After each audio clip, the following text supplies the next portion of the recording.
Assalomu alaykum, hurmatli YouTube kuzatuvchilari, charchamayapsizlarmi, salomatmisizlar? Eng yaxshi ko'rgan sortlarimni o'zim juda ham yaxshi ko'rgan bitta sort bor. Faqat bu daraxtimiz ozgina kasallikka chalinuvchi ham bo'lib qolgan. O'zi lekin hosildorlik bo'yicha, hosilni tutishi bo'yicha juda chiroyli. Mana inshaalloh Alloh nasib qilsa hali kalsiy bermadim. 2025 16-aprel like bosib qo'yamiz. Bosib tashlaymiz hozir. Aynan nima uchun kalsiy berilishini ham aytib ketaman. Kalsiyni bargidan beriladi, hurmatli bog'bonlar. Bargidan oziqlantiriladi. Aynan yashillik to'la plastik barg yozib, o'zini holatida gullari mana shu tariq bosqichdan o'tgan holatida kalsiy berasiz. Kalsiy barg orqali so'riladi, kurtak orqali emas. Shuning uchun mana Alloh nasib qilsa taglarni motokultivatsiya qildik. Alloh nasib qilsa yana bir haftalar ichida tagini yana tozalaymiz. Oldingi holati juda iflos bo'lib ketdi pistalarning tagi. O'sha ajrig'i xudo xolasa bir 70-80% ga yo'qotamiz deb buyil plan qo'yganmiz oldimizga. Xo'p, mana kesib qo'yganman. Kelib buyil xudo xolasa kurtak olish uchun bu bor, mana bu bor. Mana bular bor, lekin bular hammasi hosilga o'tib olyapti. Endi bitta narsani muhim qoidani ham eslatib o'tib ketaman. Like ayamasdan bosib tashlaylar. Oldin yopiq kanalimda, Telegramda yopiq kanalimda kesishni o'rgatdim. Uchini kesishi aynan nima uchun uchini kesasiz degan holatga keladigan bo'lsa, mana kelasi yil 1, 2, 3, 4 ta yangi kurtak chiqaryapti-da. Mana shu yangi kurtaklardan to'liq hosil beradi. Kelasi yil kurtaklar inshaalloh rivojlanyapti. Mana nimaga kesiladi. Mana hozir hop kesilmaganini deyarli menda yo'q, chunki hammasini kesib chiqqanman. Hammasini kesib qo'yganman.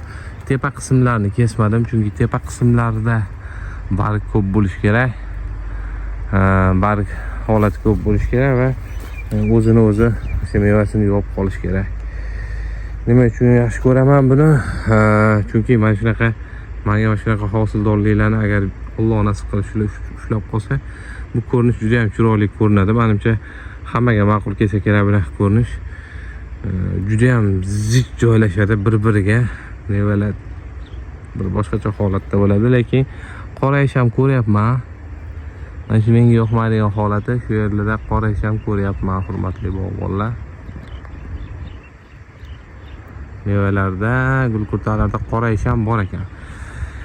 Endi urush qurbon bo'lmaydi, bo'lishi kerak.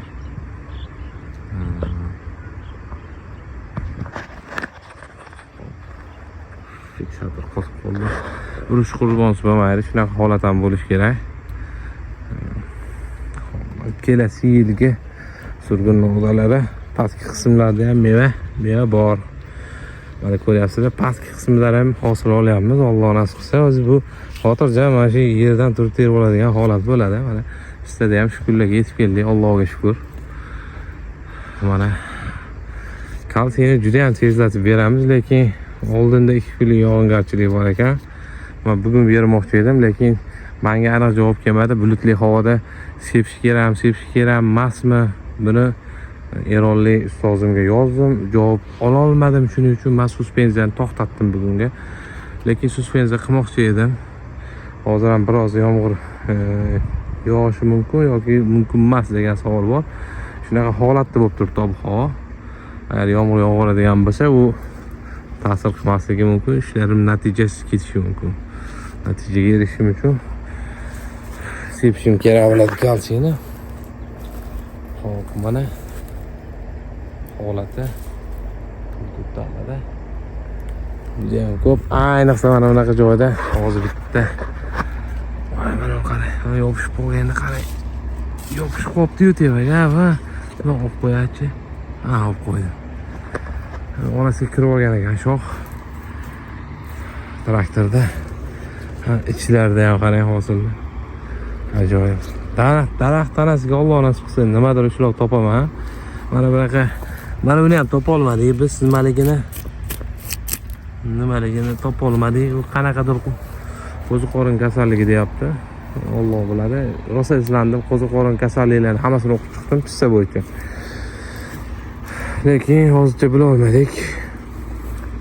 Mana ichida ham hosillar juda ham ajoyib. Nav Eron navi emas, hurmatli bog'bonlar, chetdan kirib kelgan nav. Aynan Eron sorti emas.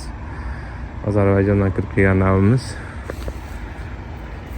Xudo xolasa ajoyib. Buni ko'ramiz Alloh nasib qilsa. Like bosib qo'yinglar. Xudo xolasa men videolarni to'xtatmayman. Bundan keyingi videoyim bundan ham serhosil daraxt haqida bo'ladi.